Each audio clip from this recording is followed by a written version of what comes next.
everybody. My name is Emma Collison. I am from Cornwall in the UK, and I'm here to talk to you today about all things Valais Blacknose. Thank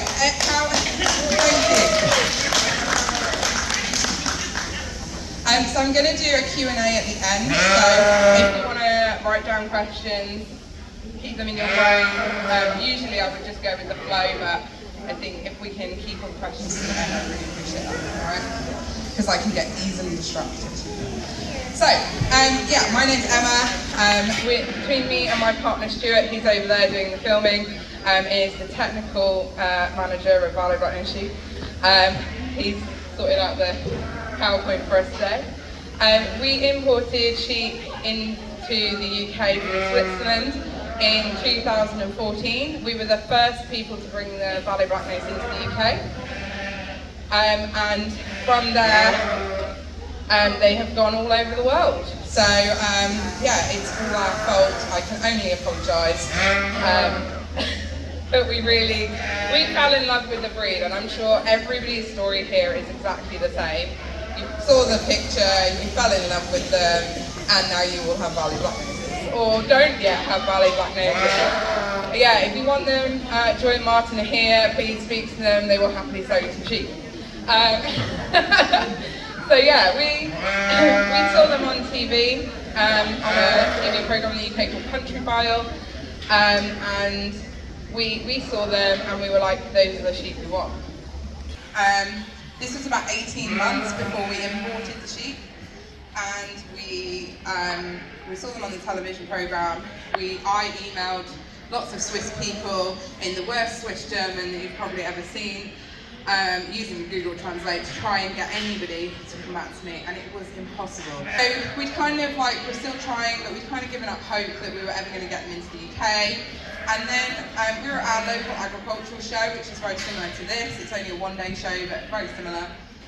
And this lady came up to us, and she said, have you, do alpacas, because we have alpacas as well, do alpacas defend against a wolf? And I was like, where are you living? Because I am not aware of any wolves in Cornwall.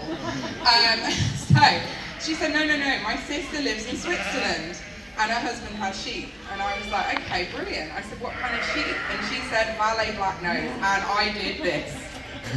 And I grabbed her and I pulled her into the stand, and I wouldn't let her leave until I had her email address, her phone number, her sister's email address, their phone number. And that was in the July. In October, we flew out. There's a picture here of me and my mum and Sue, who is Pam's sister. That's the first time we met the sheep. It was a whirlwind visit. We're only there for 3 days. One of those I was in A&E, which is pretty standard for me. I managed to do this whole trip without ending up in hospital. Go me. I've only got till tomorrow morning to get out. So we ate the sheep before we met them. We had a beautiful Valais Blacknose steak. We went to Vispa Terminum. We met Sue. Sue had no interest in the sheep whatsoever. She was like, here are the sheep. Let's go and walk my dog. Let's go and do literally anything else but look at the sheep. But that's what we were there for.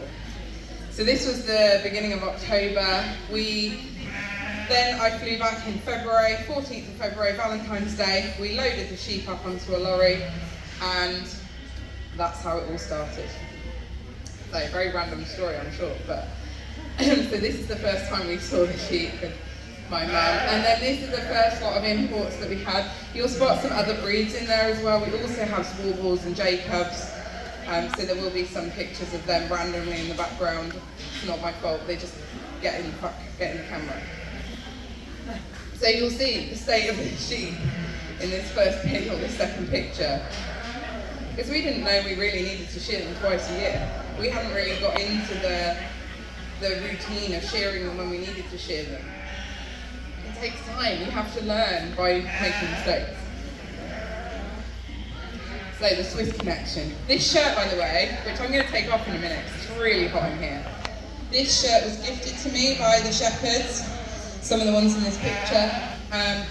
It's a huge honour to be given a shirt. Only the Valais Blacknose shepherds in Switzerland are allowed to own these shirts, and I was gifted one as the UK Valais shepherdess. So I can take it off now and talk about it because I'm roasting. But it's a beautiful shirt. It's actually UV. It's got UV protection in it, so it's really, really, really good, especially for a pale English person. So it's beautiful. They also gave me a tie and some bells. So yeah, there's a real friendship. I now have a Swiss family. And I have an American family. You know, it's really interesting to see where these sheep have brought us. So this was connection. This is the Zimmerman family. This is who I bought my sheep from originally. And if you look through your certificates and you see any Zimmermans in, then this is where the sheep have come from. So this is them washing the sheep. This was for Mitzvahs, which is in February. So these sheep will have already been graded. And then they go to Mitzvahs, and Mitzvahs is the best of the best. I don't actually have any pictures of Mitzvahs, but I'm sure Joy's got hundreds of them, maybe thousands, if you ever want to talk about that. So this is the Zimmerman boys. So there's 11 brothers. Only 5 of them are involved with the sheep, and this is Dido's dad. He's unfortunately no longer with us. In this photo, he was 87. He lived to 98 something. 98. He only passed away last year, so. But he used to come up. He spoke no English at all, but he used to come up to me and hug me, and you know, he knew my name, and he tried very hard to speak English. I didn't try to speak Swiss German because I don't want to offend anyone. So this is the first trip. It's me outside the Valais sign. There's a beautiful services. It's our favourite one. We stop every time we go through. And they've got a sign outside that says Valais. I looked a lot slimmer then. Oh. This is the first lot of rams. So there is another ram tied up here. This is the first import we did. So we bought 3 rams and we bought about 25 ewes. So we had about 30 come in the first lot. That was in February. And then we knew that they were shutting the borders. We'd been told that they weren't going to be exporting or importing sheep in and out of Switzerland anymore. So we went back and bought another 130 sheep in the October. I knew nothing about sheep, just to be clear. I knew nothing about sheep when we started this process. We'd had some Suffolk Cross Friesland sheep. They were awful. We hated them. They were just dire. You know, I knew nothing about fleeces, shearing, lambing. We'd done 1 lambing with them. But I knew that we needed to bring in lots of bloodlines. I knew we needed to bring in lots of rams. So we imported over 20 different rams with over 20 different bloodlines. Most of the other people that imported into the UK only bought 3 or 4 rams. That was it. So a lot of the genetics that you have over here, that you also, are imported, will die out, but we still have genetics we haven't used yet. So I've been very careful about it. So because I've built up a real friendship and family connection with the Swiss, it's given me opportunities that I think nobody else has ever had. And I am so lucky and privileged to have had those. So in September last year, I went to Switzerland and I did a grading course. So I've been judging for 3 or 4 years now. I'm an official Valais judge now with the society. I have been for 2 years. And I went off-piste and went and did a grading course on my own because I can, so why wouldn't you? So I took a few other people. Marita, who a lot of you know, she came with us, she translated for us. And that was so good having her to translate because she could ask questions that, you know, we would ask because she knew about the sheep, but she could also translate in a way because she knew she'd already done the grading course as well. She can ask questions and translate for us that just a general translator just wouldn't have thought about. So it's really useful.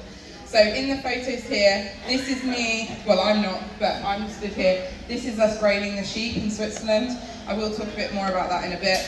And then this is the morning of the grading. We helped the Zimmerman family prep their sheep. And I think everybody that went has that photo of this particular sheep. We all loved it. because you can see it's got a really classic face and head on it. It's got a beautiful frontage. And why wouldn't you want a photo with the mountains in the background? It's such a beautiful place. That photo was taken at 6 a.m. and I'm smiling. I wasn't smiling at 6 a.m. this morning, was I? And then this is us with our certificates. This is Rolf, he's the society chairman in the Valais region. And I'm wearing my shirt because I thought I should. So this is after we've got our certificates. And then the next morning we went and did the official gradings with the Swiss. And they have them in pens and pull them out. And we did at each end of the group, we actually graded the last 5 sheep. So we did that, and then we pulled, and they wrote down what we graded them for. So that's the grades they got. We passed. We were spot on. I think we wrote down all the lists, and I think there was 2 or 3 out of the 400 sheep that we'd graded all together that we disagreed with the Swiss. Ladies, would you mind just keeping your voices down a bit? So, no, they're not listening to me either.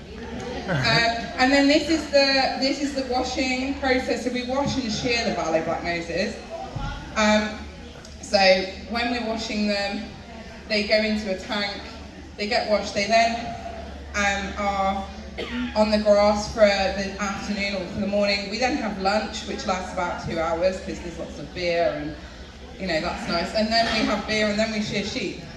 This is how I learned to shear sheep.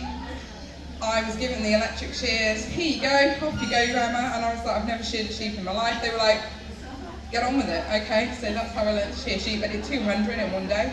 Oh yeah, 200 sheep in one afternoon. There were 10 of us shearing. I didn't do all 200 of them, but there were 10 of us shearing. And it's very unusual for the women in Switzerland. It's still a very patriarchal society. So it is quite unusual for the women to get involved. But I don't get a choice. I'm in there. I'll walk down the street if we're going over for a trip, and they'll be like, if I walk into a pub, they'll be like, Emma, washing sheep at 9 a.m. I was like, okay. So I never get out of the work. It's no holiday for me. So yeah, this is us shearing the sheep. Maritza's in there as well. She's got the red hat on. She's teaching everyone how to shear the sheep and roll the fleeces and keep the fleeces good. Sue, who we bought the sheep from now, is really into wet felting. So she now loves the sheep and is teaching the shepherds how to deal with the fleece so that she can use it. So, starting from the beginning, don't judge the sheep. Actually, do judge the sheep. This is what they looked like when we started. And we didn't know what we were doing. You can see the fleeces are over. These are the picture. This is my stepson Edgar. He's now this tall. But he used to love showing the sheep. We had to get him Jacobs because he didn't like the Valais. But this is the first year we showed the sheep. So this would have been 2016-17. That's Royal Cornwall Show. This is Devon County Show. I won the championship that year with those sheep. You're all like, yeah, they look great. No, they don't. They're awful. Their fleeces are over.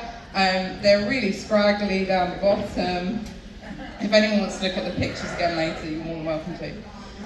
But we all have to start somewhere. So this is the difference. So here we have a ram in 2017. We've got a ewe in 2017. And then that sheep in the middle with my best friend Tash, my sister from another mister. She's my twin sister. She's not. She's 51. I'm only 38. But apparently we look like twins. I am massively insulted by that. She's not, she's very happy. So that's this year, that's the last show we did, that's Royal Cornwall Show, and that ewe there is the champion ewe from Royal Cornwall Show and the supreme champion. So you can see the difference, thank you. And yeah, we're doing well this year. And that's not in a Valais class? That's not in a Valais class, that's in any other continental class, and they still won, so. So you can see the difference in the fleeces, and you'll notice it, like I've talked about fleeces a bit yesterday when we were judging, and having the fleeces over makes a huge difference to the look of the sheep. So you need to get the shearing correct. So what I always say about shearing a sheep, and we will pull some sheep out in a minute, I always say, if you're shearing the sheep, shear for the show you want to win, all right? If you're doing the grading, shear for grading, and then do the shows around the grading. I don't know how the shows here line up. I know they're all over the country and it's really, really difficult. But you shear for the show you want to win, right? And you want, so if you want to have your sheep graded and that's your priority, and you want to go to Iowa and have them graded, that's great. So shear for that, and then if you can do some shows, then do that. Or you need to have a couple of different lots of sheep to show. So our shows are May, June, within 3 weeks, the end of May to the beginning of June. We then shear all of our sheep, and then our next lot of shows is September. So I'm in the same position you guys are in. We have our grading Friday, so all of these sheep are in their full fleece by the beginning of June, and I've had to go another month. So I don't know if they're going to grade well because their fleeces will be too long. So showing and grading, showing and judging. I've been showing since 2017 with the Valais. I've been judging for 4 years, officially 2 years with the society, and as you now know, I've also done the grading course. So I just want to talk a little bit about the differences between judging and grading. There I am doing some judging. That's Dorset show there. That's like literally the day before I flew over to Switzerland to do the grading course.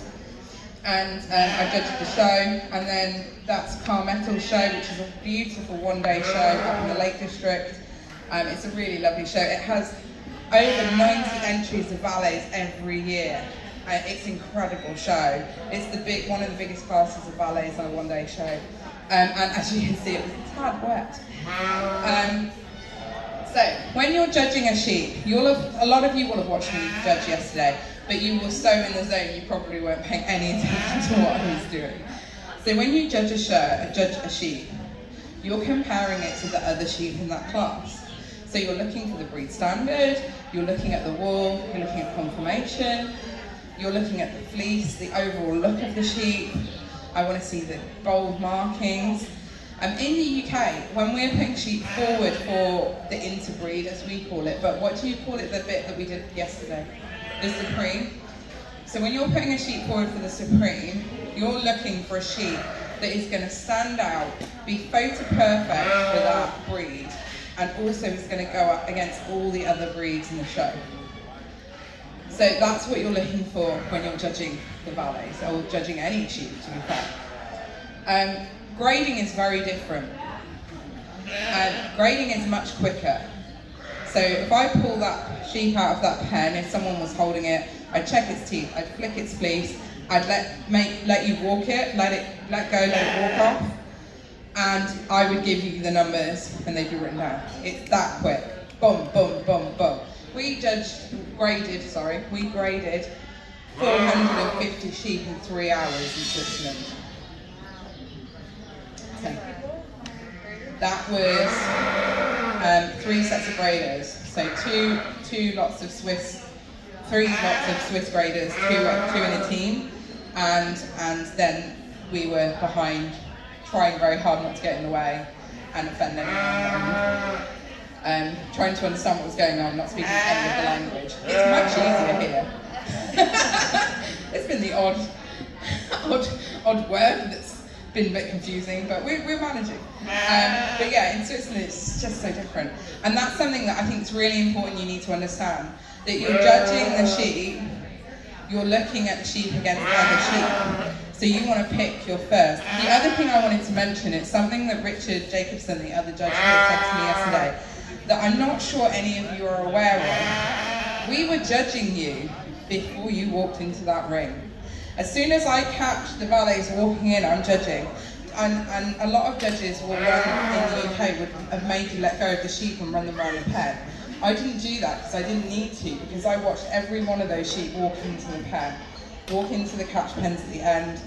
So you are being judged right from the point that the judge can see the sheep. All right, something to remember. You're pulling a face now, Cara. But you have to understand that You know, that's something that's really important, and I do the same at the Valais. The only time that in the UK, the only time that I won't be judging your sheep is if I've got my back completely to you and I'm talking to the steward. But as soon as I see the sheep coming towards us, I turn around and I keep my eye on them. All right. So there's lots of different ways of doing it, but that's the way I judge. And yeah, the grading is so much different. Like for instance, the grading. We've got a couple of sheep here today that I saw yesterday as well that have very small knee marks or just a fleck of black. That would not be a problem if you're grading the sheep, but if you're judging it, you wouldn't put that forward because you know when you get to the supreme that sheep isn't the best sheep you could put forward. But if you're grading it, you're just looking at that individual sheep. You're checking that individual sheep is going to meet the breed standard. And that's where the point system comes in. You can give your points. Does that make sense? Yeah. Is it a bit clearer? Okay, good. So, some more judging. So this is the Supreme Champion. That's the same female that was in the last group of photos. That's the Supreme Champion of Royal Cornwall Show. She has, that bloodline isn't even released in the UK yet. The only bloodline that is on the ground in the UK from this bloodline is on my farm. So it's a really rare bloodline.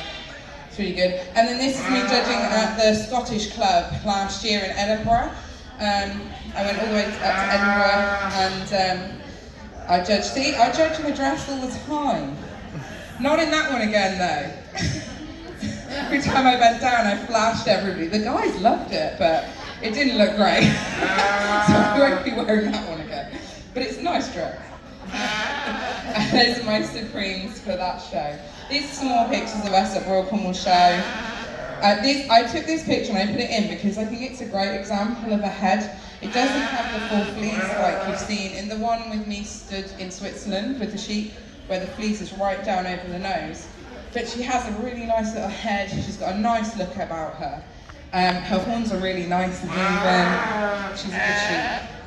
I'm so proud of her. She's called Keela Marie, after one of my really close friends, the one I share my birthday with.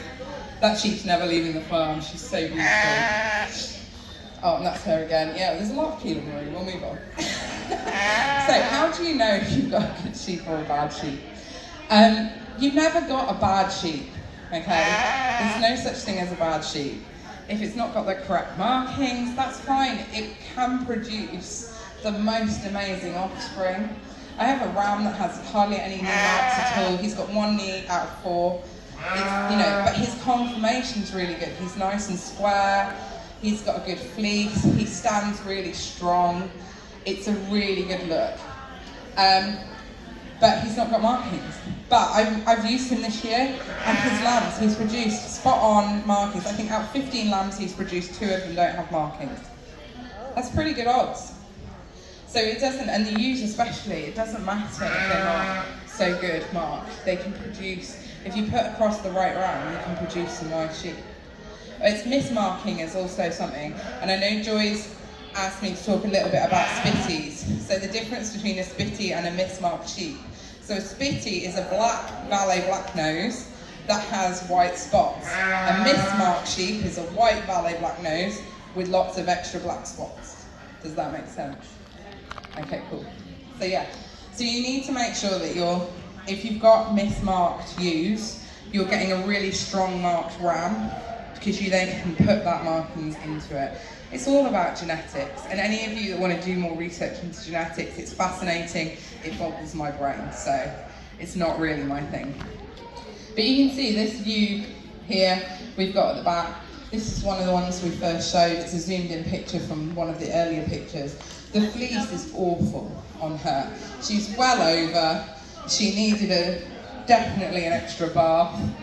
But when we started washing them, and some of you have linked into my YouTube channel, you know, the videos that are on there are from quite a few years ago. We've learned a lot more now about how to prepare the sheep, and some of you guys I've talked to, and I'm more than happy to talk to you guys about preparing the sheep, but that might be a whole different talk. We need to come over and wash your sheep. So yeah, it's a huge difference. And then this picture next to it of the face, I've just really loved the flow of the hair on this sheep. She's not a very well marked ewe, but you can't see because of the way the picture's been cropped. But her fleece is incredible. I love the fleece on this. When you washed it, it's a nice flow. You know, take the different elements that you're looking for and put them all together. You know, you can take something from this sheep, something from this sheep, something from this sheep, mix it up. It takes a few years, but you will get there. It just takes time. We've been doing this 10 years, and you know, it's only the last couple of years I'm really proud of my sheep. I walk around the field and I go, that sheep's really good, that sheep's really good. I didn't do that before. I used to really, really criticise them, and now I really struggle to criticise them because we've got a really nice flock. Less is more. Having less sheep has really made a huge difference to us. We used to run 250 Valais Blacknoses. That is a lot of work. We now, our max is 30 breeding ewes. I'd prefer 20 to 25, but our max is 30 breeding ewes, and we will never have more than that because they are a lot of work. And we've found the less sheep we have, we can put a lot more effort into those ones we've got. So, good or bad? This is a confirmation question. And a horn question too. So the ram in this picture actually has a very nice straight back. You can't really see it from that angle, but his horns are quite close. So this is something that Joy also wanted me to discuss. I have got some more pictures of a horn. Oh, we've got a spitty in the background of this one. Here we go. Black sheep, white markings. There we go. That's a spitty blacknose, Valais Blacknose. I took this picture, I put this picture in of the lamb because it gives a really good example of a really bad back, okay? So in Switzerland, they wouldn't care about that so much. They don't look at the teeth after 18 months, and they're not bothered about a dipped back, as far as I'm aware. It is something I want to speak to the Swiss about in more detail. But they're not so bothered. But in the UK, if I put that in a show, I would be ripped to shreds. And I wouldn't. You don't want that. You don't want the dip in the back. And I think it's probably the way I'm holding that sheep for the photograph, but yeah, I don't like the dip at all, and it's not something I would be particularly keen to breed from. If I put it over a good conformation ram, really top ram, then we could probably breed that out, and that's what you're looking for, breeding that out. Teeth are another thing. You need to keep an eye on your teeth. If they've got really bad teeth, if a lamb's got bad teeth at 6 to 12 months, just bin it. Not bin it, but eat it. Because we want to, there's the teeth, they don't care about in Switzerland so much either. But I think it's really important for this breed that we take what we've learned from Switzerland and we up it. Okay? So I think nice straight backs, nice conformation, bad teeth are not a good thing. Because it also affects how they eat. So we've got two sheep here. Can anyone tell me what's wrong with the sheep on this side? Yeah, on the left. Is that my left? It's your right. That's true, yeah, no knees. So yeah. But for grading, she'd be alright. There are flecks of black there. But yeah, she's not the best marked sheep. And what about the one on this side? She has been dagged, so that's why she's got no fleece on her bum. But it's quite, I thought it was a clear picture. She was due to lamb, so that's why she's had her fleece taken off her bum. But what do you think about that one? No, the tail is breed standard. Yeah.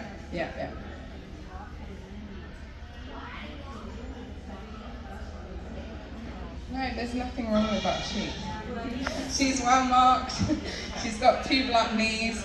She's got a black bum because she's a ewe. That's another thing.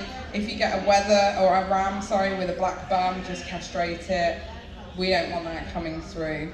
Actually, while I'm talking about castration, it's a conversation we had last night, and I've just said if it's got a black bum, castrate it. But actually, if it's a rare bloodline, you really need to consider bloodlines over markings as well, which is why I kept my ram with no knee markings. I've kept him because he's got a good body frame and he's a nice ram. I've kept him for those reasons. So actually, it's not straight to castration for everything. We should really think about this because you guys haven't got loads of bloodlines in the US, And I know you will get more, and hopefully we can keep bringing them in, but you do need to consider, so don't go straight to castrating them at like 3 days or whatever. Watch them grow. You know, grow them on, see, because it doesn't matter. You can put a ram that's fully intact in the freezer if he doesn't meet what your standards are or what you want. But it might be worth keeping them, just see how they grow on, and then pick them out. That's what I've done this year. So usually we do castrate the majority of our rams, but we have a plethora of rams to pick from, so we don't have a problem with bloodlines and stuff. But we've kept all of our ram lambs intact this year because most of them are pretty spot on with their markings. So I've birth notified them. Doesn't cost me anything. I'm going to see how they grow on. I have 12 months to register them. So I'm going to pick out the ones now, like 3 or 4 months onwards. They've just been weaned, so I'll have a look at them, see what I like, and make some decisions. And if I'm not sure, then I'll leave them a little bit longer. You can't tell if it's going to be a show quality ram when it's 2 days old. Something I see a lot of on Facebook in the UK. People put up a picture of a 1 day old lamb and like, I'm going to castrate it unless anyone wants it. How do you know at 1 day old if it's going to be good? The semen might not work, you know. I'm not a particularly big fan of selling lambs, ram lambs, because you don't know if that ram lamb's going to produce any babies. So we prefer to sell them a bit older when we know that they can work. We know we can test the semen to see if they work. You know, people are paying a lot of money for these sheep, and I think that is something that's quite important. I don't know if you guys can do semen testing here or if it's anything that you do, but it's one of our sort of sales techniques is that we will say, yeah, you can have a ram, but if you want him semen tested, my vet will do that. This is something Joy really wanted me to talk about, and we have talked about it at great length. Broken bones and Valais Blacknoses. Yeah, we've seen a lot of broken bones. I now know how to do lots of wrapping of bones, especially in young lambs. The mothers are clumsy, they don't have enough space, they quite often stand on the lambs. But we've also discussed the lack of vitamins. When we first brought these sheep in, we didn't know what they needed. They came from Switzerland, which is a really high vitamin area. They have beautiful meadows. They have really dry weather compared to Cornwall, which is the wettest place in England. There was a lot of concerns about feet, and when I bring the sheep out in a minute, I will just pick up feet so you guys can have a look and I will see what they're like. But I've already spoken to everyone about feet. So we started doing whole garden selenium drenches.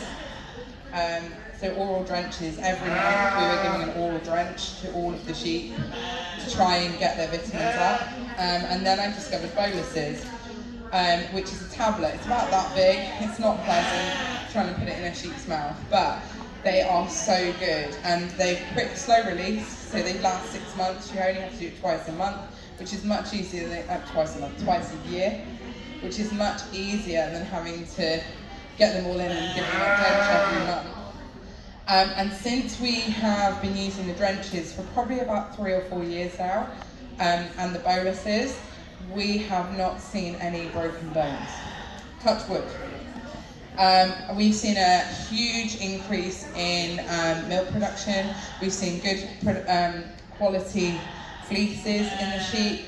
We have had hardly any issues with condition in the sheep. You know, in the UK, we like our show sheep to be in nice meaty condition. A lot of the judges before we started having our own judges, you know, we were having to produce the sheep and they were just like, they're too thin, they're too thin, they're too thin. They're a mountain breed, they're not a Texel or a Suffolk. But we've really increased, since that, we've been able to keep condition on the sheep much easier. A Valais Blacknose can drop condition in a week. It can go from fat to wrap thin in a week. It will take you 3 to 4 months to build that back up. So definitely, whole bottom selenium is so important. I know you're also vitamin A, D and E if you can get it. I know injections are available and that's another thing you can put into your sheep. I know some of you guys don't feed them as much, so we're up on Bodmin Moor, so we have to feed our sheep quite a lot. So So they're fed all year round because our grass quality is really bad. So we feed all of our Valais all year round, and that works really well for us. So all of our sheep are in show condition because it's much easier. If something goes lame, you can just go up to the field and grab something else out, and then we don't have any problems. So the other thing Joy wanted me to talk about very specifically was horns. So judging the sheep here yesterday, I noticed no issues with horns whatsoever. They're all wide, they all look great. It's something you need to keep an eye on the older sheep, and you will have noticed in the aged rams particularly, I did check the horns. So if you can get your hand in between the horn and the face, then you're okay. This poor ram, he's been sheared for winter, which is why he looks very odd. We used to shear the legs off in winter because we don't have enough space to bring all the rams in as well. So we used to shear their heads and their legs, and then we'd leave them in their full fleece just so they didn't get cold. This ram was beautiful, but his horns grew too close to his face. They started to grow into his cheek, so they had to come off. After lots of conversations with the Swiss and with Marita and other breeders, we would now probably have taken a bit off the inside. But do you want to breed from a ram that's horns are that close? So I haven't had any horn problems again for like 4 or 5 years because we stopped using rams that horns were getting too close to their heads.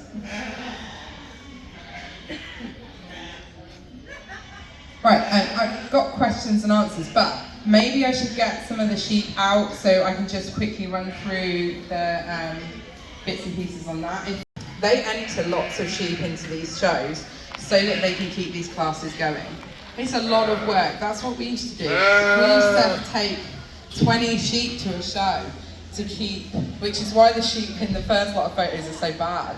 We used to put a lot of effort, like we just quickly wash them and take them to a show. 20 sheep to wash is a lot of effort.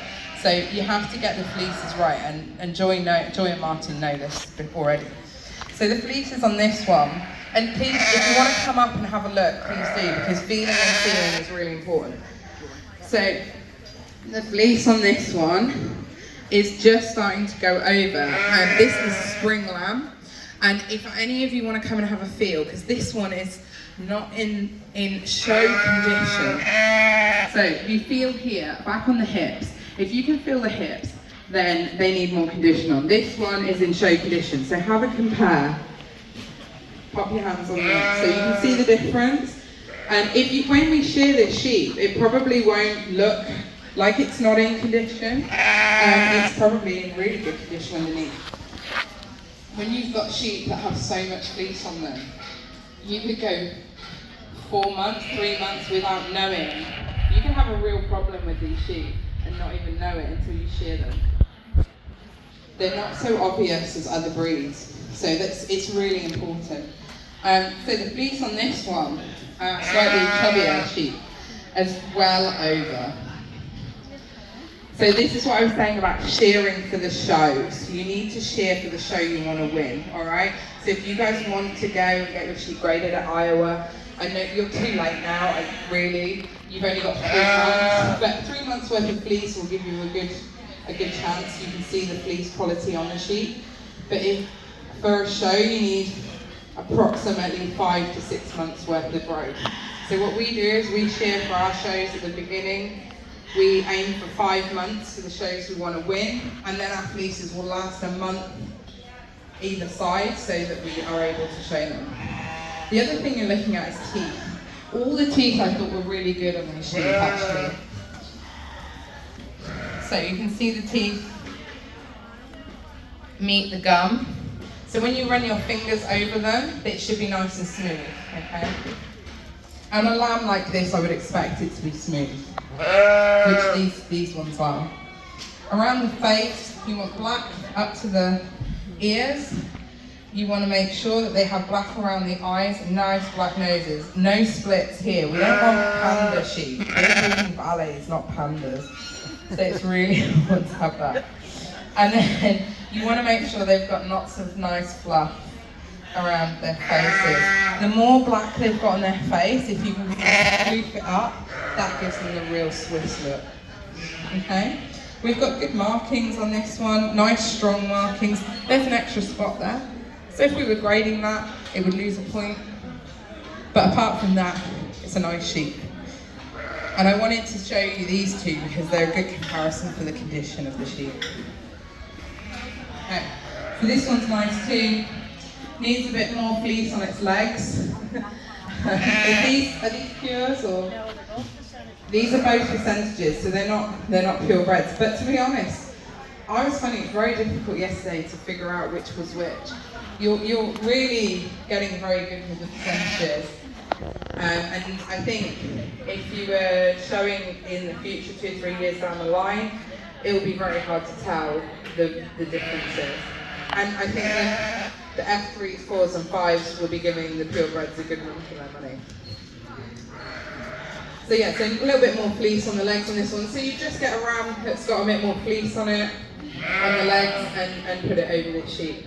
And it also looks odd because the fleece is so big now that it makes it look a bit stranger.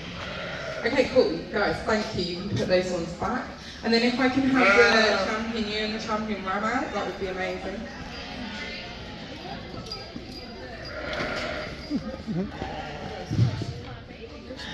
They're spring lambs, those two, yeah. Yeah, so they will be sheared next week. So we've got good big fleeces on them.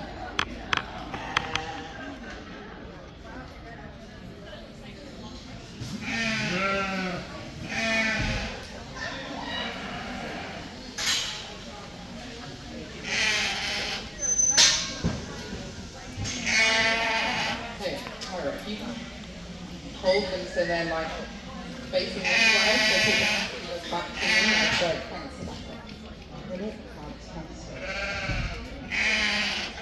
So this sheep here, Kyra's ewe, is very similar to my champion ewe last year. In fact, if you were putting two pictures next to each other, I don't think you'd tell the difference.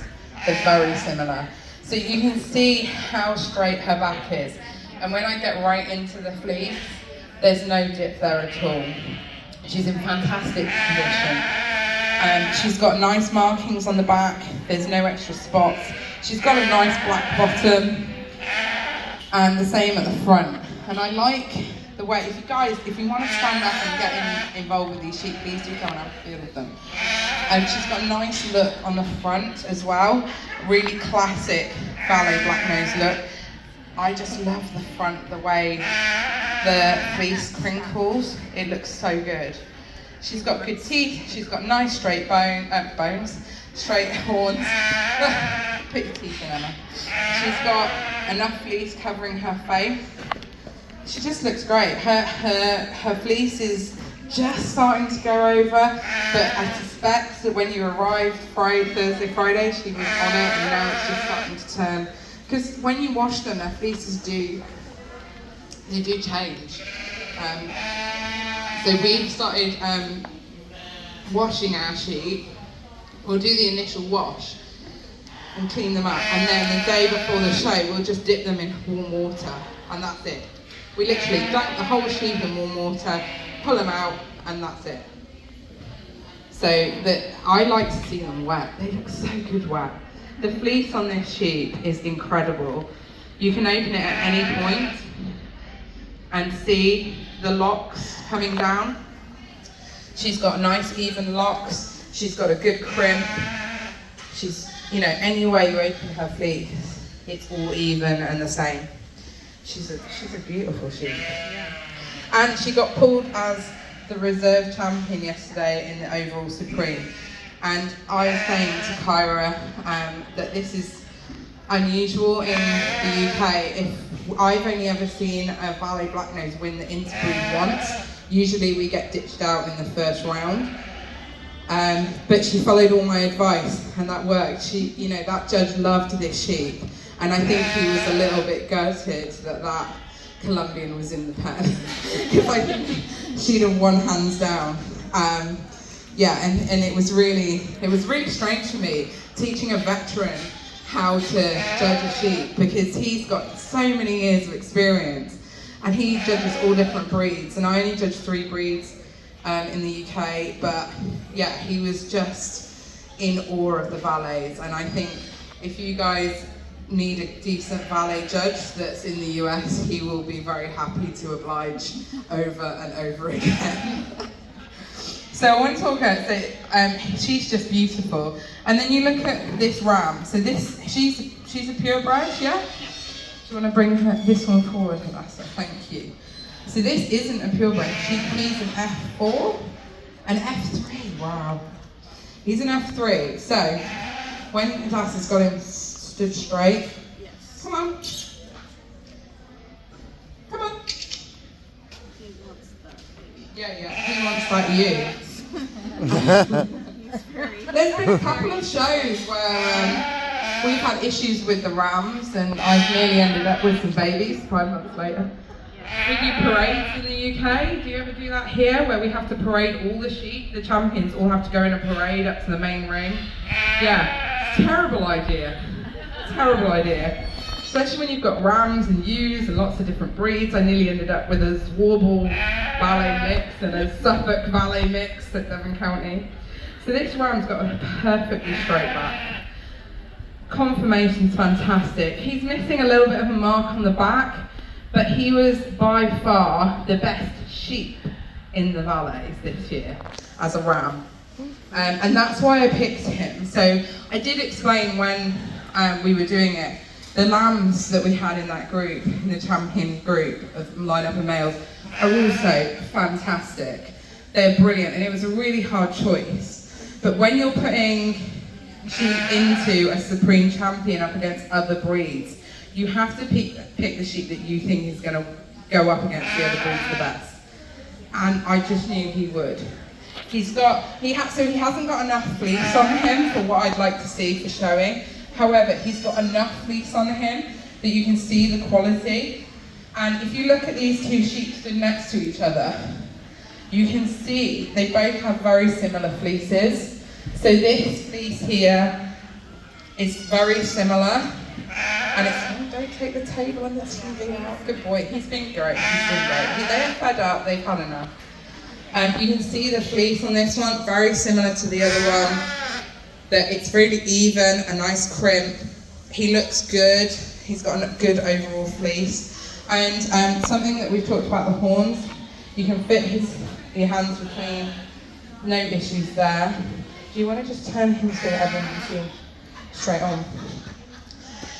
The thing I really liked about this ram in particular, he's been really stubborn now, yes. Is he stands nice and square.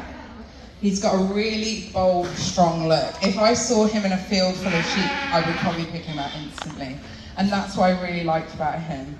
He's got a really classic Valais ram look. Yeah, he's not got the black marks. He's got marks, but they're not black. They're browner, but he's an F3, so we expect that. What cross was this with? He's a Shropshire cross, which is lovely.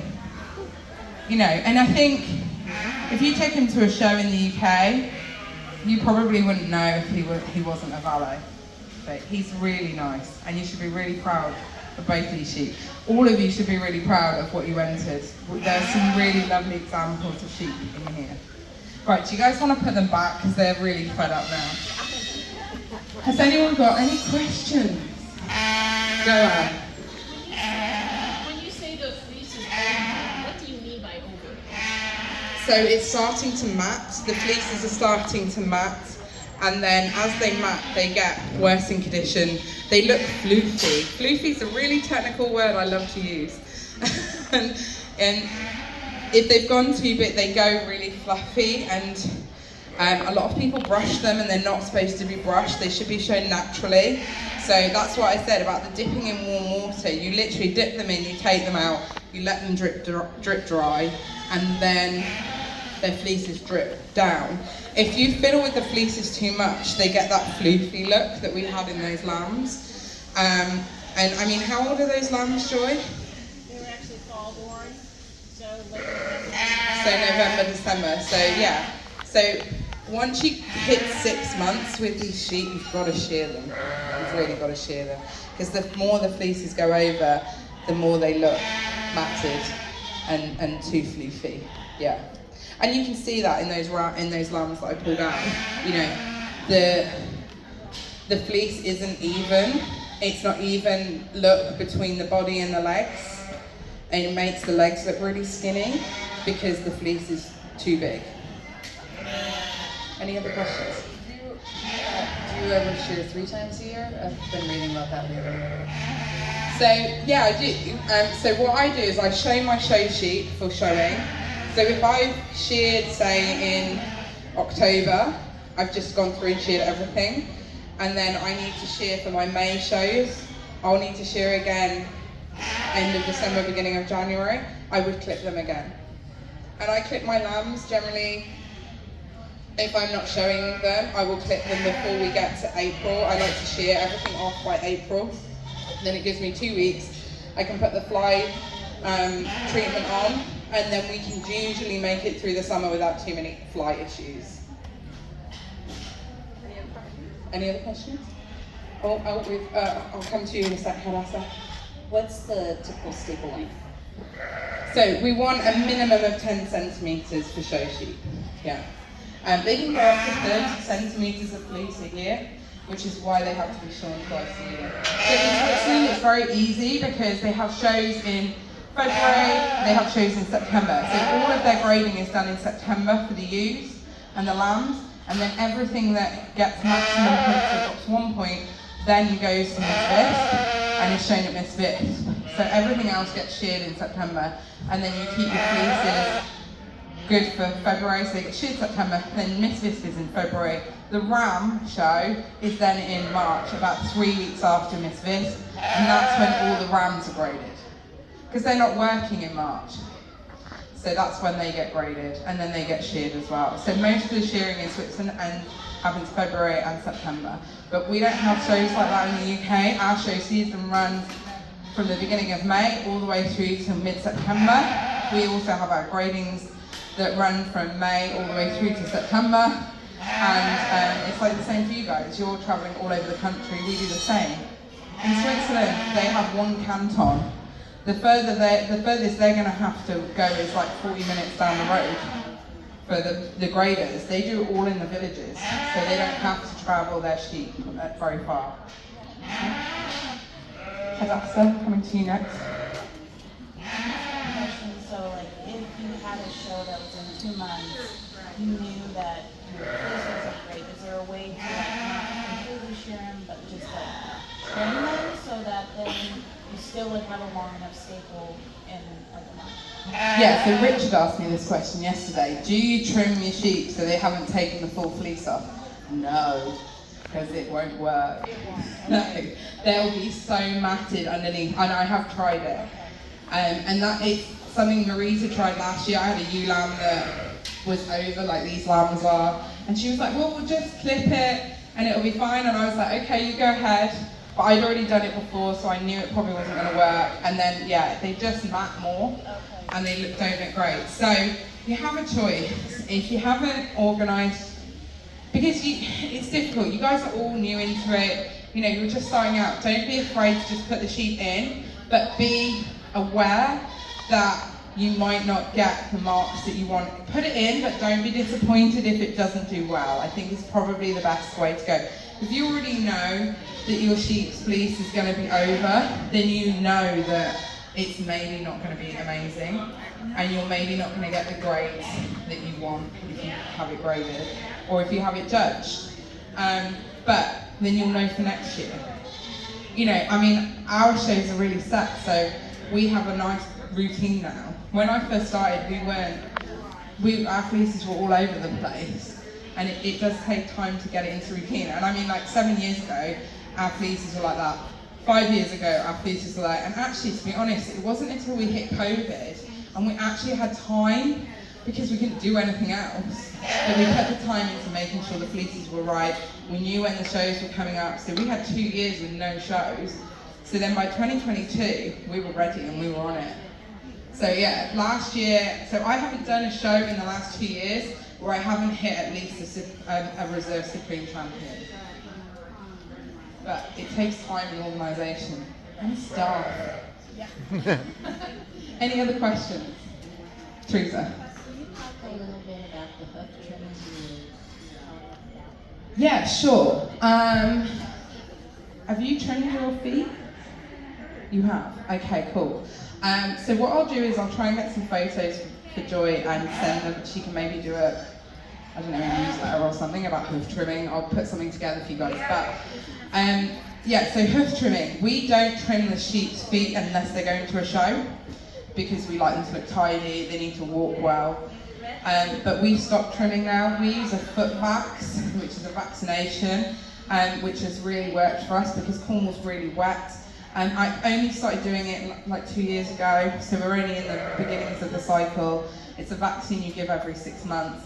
But we were doing sheep's feet every week, and me and Tash, every week we were working through a group at a time, and then we'd start back to the beginning and we'd be doing the same, and we'd use hundreds of pounds worth of antibiotics and Metacam, and it just wasn't working for us. And the reason we hadn't put backs before was because when I sat down with my vet, he was like, you can't do it because you lamb. You can't do it when you're lambing, you can't do it when the ram's in, you can't do this, you can't do that. So we went back to it, our vets again, and spoke to a different vet. We had a conversation about it. She was like, well, the reason for these, like, you can't do it when the ram's in, you can't do it when this is in, you can't do that, is because of handling the sheep. But the Valais are really well handled anyway. Our Jacobs are, our Warbles are, and she was like, it's more about stressing them when they are having their injections. So you don't want to do it when they're, trying to conceive because, that will stress them out. But the Valais, once they're in with the right, they're quite happy. You might have an odd day where they're like, all like, oh, we've just had an injection, we're not bothered, but, the ram won't mind, he'll just like wait. They like to cuddle. Do you guys have that? Where he'll pick at you, he'll cuddle her for a couple of days, he's like, right, I'm done with you now, on to the next one. And he'll stay with her for a couple of days and cuddle and everything. They're really strange. Whereas these warbles, he's like, bashes straight through them. He's like, I'm done now, where's the next one? The Valais are very different. So we foot vax, and that's made a huge difference. I think I did feet before I came out. There were 3 out of 60 that were limping, so I was like, oh, I really need to deal with that. But I also just foot vaxxed them at the same time. So yeah, it's brilliant, and we stopped trimming. So basically, how my vet explained it to me is if you're trimming the sheep's feet all the time, you're taking their shoes off. So then they're walking around with bare feet, and they can get everything in there. It's like you're walking over broken glass without your shoes on. You don't want to do that. We'll get infections in our feet, We'll all have to have our limbs cut off. That's not ideal. So that's what she explained it to me as. And I think that's a really good way of explaining it. So if you're cutting off the underneath bit on the sheep, then you're taking their shoes off. And then that's allowing more bacteria to get in. And if you've got one sheep that's got strip or a foot infection, foot rot, I don't know what you guys call it here, but we call it foot rot, then that's going to spread. Because you've just cut all your sheep's feet, so that one that's got foot rot is now going to spread it to everyone else. So it's a really good way of doing it. I know they can grow really long. And if you've got a sheep that's got super long nails, they've probably had foot rot, and they've recovered from it, or they've had strip, because they grow really long when they have an infection. But you can cut them if they're ridiculously stupidly long, then cut them off. But I wouldn't be routinely cutting. Does that make sense? Because if you're cutting, you're putting more infection in. Right, Kyra's got another. Oh, hang on. One question at a time. I'll come back. Kyra. So you cut before you go to the show, though? Yeah. So I always cut their feet before they go to the show. I did once not do that because one of my stepson's sheep, Jacob sheep, stabbed me with the clippers, and I ended up in A&E the day before the show because I had it passed out. It was a whole thing. Well, you already know that I like to go to A&E. So yeah, and it was a whole issue, and because of that, I didn't trim their feet, and it's the only time I've ever seen a judge pick up the feet and look at a sheep's feet in a ring. It's the only time it's happened. and that judge destroyed me in the ring, and I cried, and I was like, I'm not doing this anymore. I hate the Valais. I hate Jacobs. I quit. But we've all been there, or if you haven't, you will be. But yeah, now I make sure they're all done. So when we're washing them, we have them on our shearing table. We wash them, then we do their feet straight away. The first time we wash, so we know the feet are done. And then if we have any issues, like they get an infection or anything, then we can make sure that we can jab them or do whatever we need to do. Blue spray. Everyone loves a bit of blue spray. Okay, you have another question? You have two, one at a time. Well, okay, just what is the vaccine that you use for the So the vaccine is called Foot Vax. I will try and see if it's available in the US. Next question. Would you mind going into your nutrition program like throughout the year? Yeah, so we feed all year round. So we use a mix of, it's a coarse sheep mix, so it's like got oats and cereals and stuff in it, and a pellet.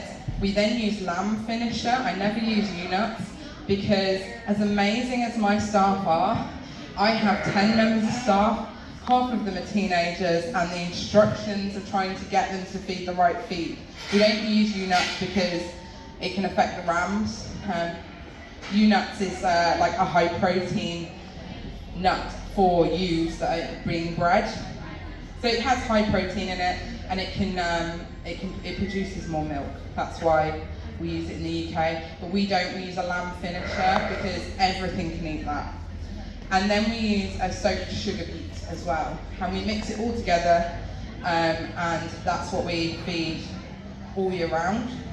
Yeah, and then so we'll do probably like, in theory we do 500 grams per sheep in the summer, and then we do 1 kilogram of feed per sheep in the winter. So they get a lot of feed, But you have to work your routine into your land because we don't have very good grass quality. So you need to look at the grass quality you've got. I mean, Kyra said to me yesterday, you just run yours on grass. Yeah, and don't feed them. That's amazing. Brilliant. I'd love to be able to do that. I'm moving to Kyra's. So yeah, but we just can't do that. So we've learned that we have to feed them. We have to feed the valleys all year round. But if you're in lowland grass with great quality grass, then you don't necessarily need to feed them. We're not. So you need to work out what your sheep need. So we've all learned how to feel them, conditions for them. So check the condition of your sheep, and then if you've got some thin ones, then you can put them on a bit more feed. If you've got some that are in good condition, move them to one side, split them into small groups, and that's what's worked for us. So we have lots of small paddocks rather than large paddocks. We run them in really small groups, like 5 to 8 ewes or sheep per group max, because they're all getting to the trough. They have plenty of space. With the horns, they need to be able to get into those troughs. So it's really worked for us, splitting them into smaller groups. It's better for management, and it is easier for us to move them around. Yeah, we use hay as well. So we don't have alfalfa, but we use grass hay, meadow hay that we cut. So they have access to hay pretty much all year round, but they're lazy. They'd rather sit in the shed and eat hay and wait for the food to come than eat the grass. So yeah, we do use hay as well. Right, Hadassah had a question. That was your question, brilliant. Tick that one off, Martin. Well, I was just going to make a comment about foot vax. It is available in the United States. Primarily for protecting against foot rot, which is different than foot skull. And when you give it, make sure you give it subcutaneously, because if you get it into any muscle, it causes inflammation there, and there's a big lump on the side of the animal. And I advise when you're using it, using your needle every time, because it's very sensitive, causes secondary infection. That's very true, thank you, Martin. Yeah, so we've had a couple of sheep that have reacted to it and have a lump. So if you do get a reaction and you've got someone else coming in and shearing your sheep, you need to make them aware there may be a lump there, because if they catch it, it's really uncomfortable. Right, Anne, coming back. I'm wondering if you have any lambing issues. Generally, no. We used to have issues with lambing, but I haven't had bottle feds in 4 years. Do you know why? Do you think that is? Selenium and cobalt, better vitamins, better conditioned sheep, less lambing issues. Yeah. Sorry, yeah. Do you ever have any issues with like first time use of mothering up to the lambs? Yeah, I can't. Yeah, we do have those issues, but we're really strict about getting them onto the udder. So we spend a lot of time doing that, and my staff are all very well versed in getting them done.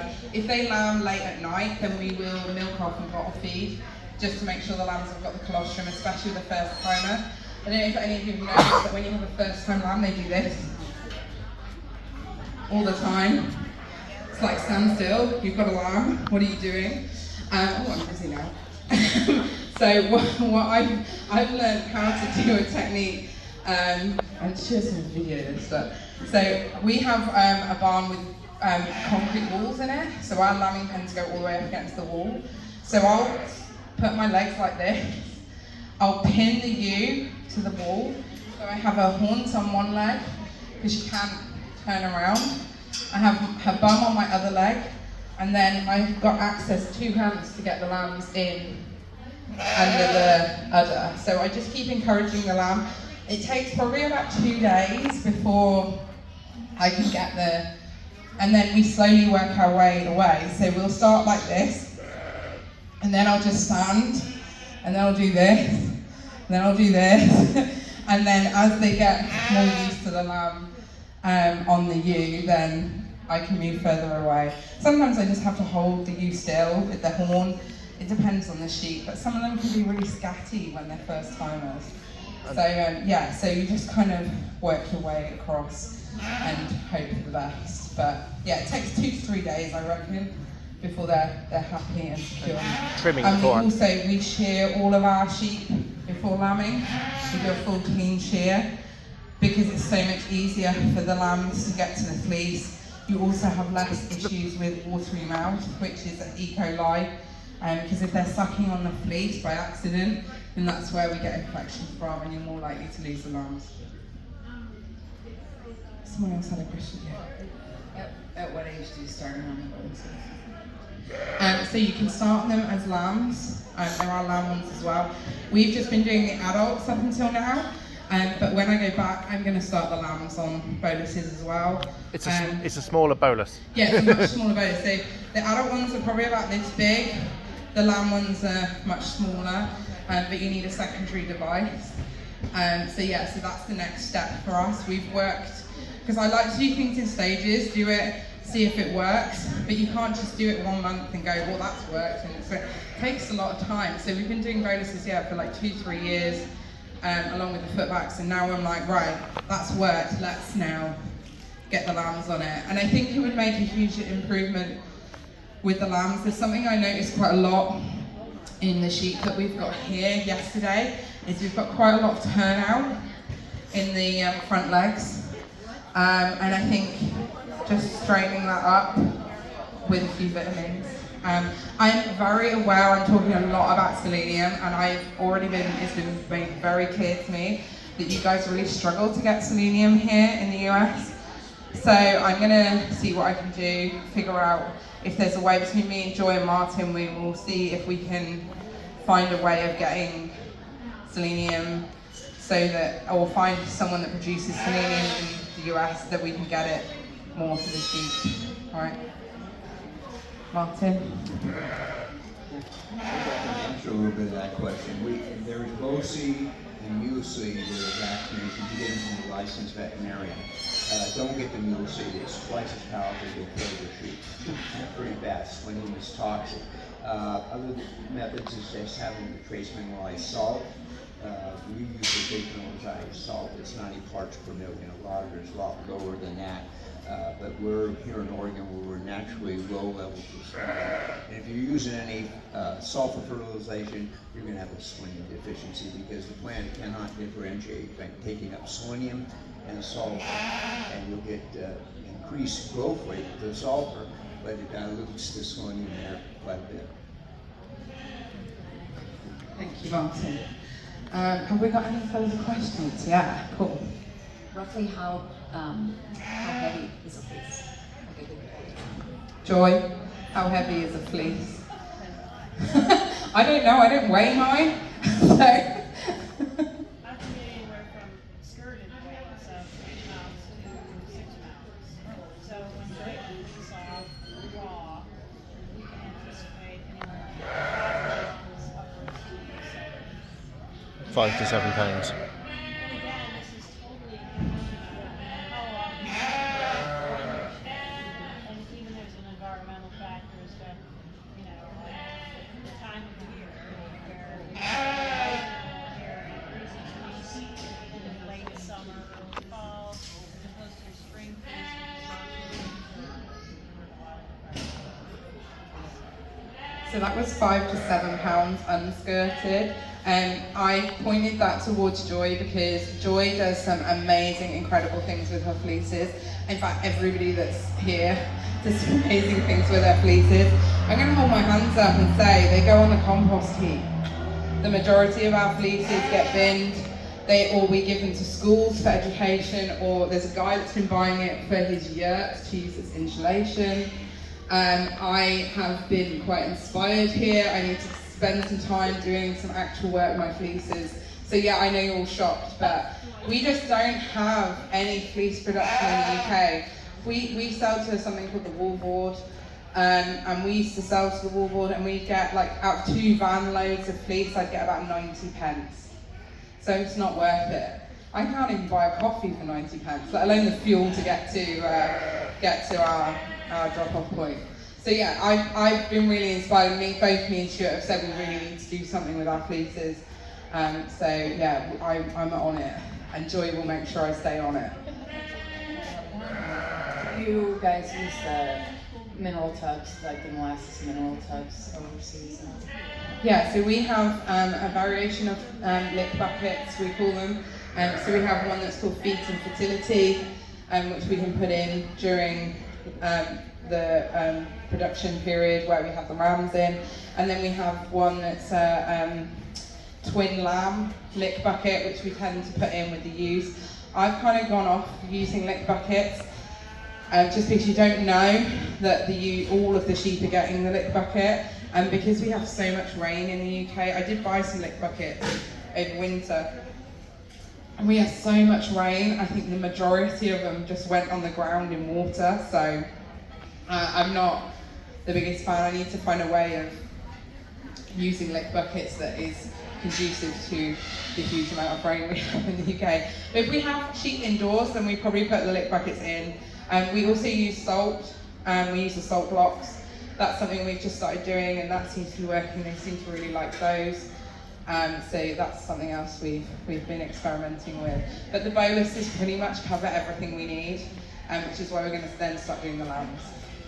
Have we got any other questions? Yeah. Oh yeah. Oh wow, I haven't finished it. Okay, right. Has anyone else got any questions? No, great. So just before I do the last slide, these guys have really generously paid for me to come over here and judge, but it costs a huge amount of money to fly from the UK, even if you do lots of transfers. We tried our best to make it as cheap as possible. But if you would mind donating towards the Valais Blacknose Sheep Society, USA, please do. If you can go and see Anne or Joy, we can take cash, Venmo, card payment, bribery, whatever, we'll take anything. But please do donate. They've been so generous to us. They've been so welcoming. And we'd like to come back. So the more money we raise today means we can More ever. So last slide.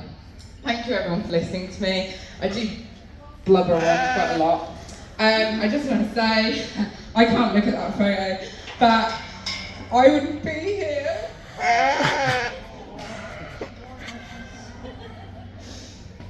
I would be here if it wasn't for that random interaction at a show with Pam, and you can read the rest of the slide, but I'm so grateful to Dido and Sue for everything they've given us. I wouldn't be here today if it wasn't for those amazing people. They're my family and my friends, and I'm so pleased that the Valais are all over the world, and it's all my fault.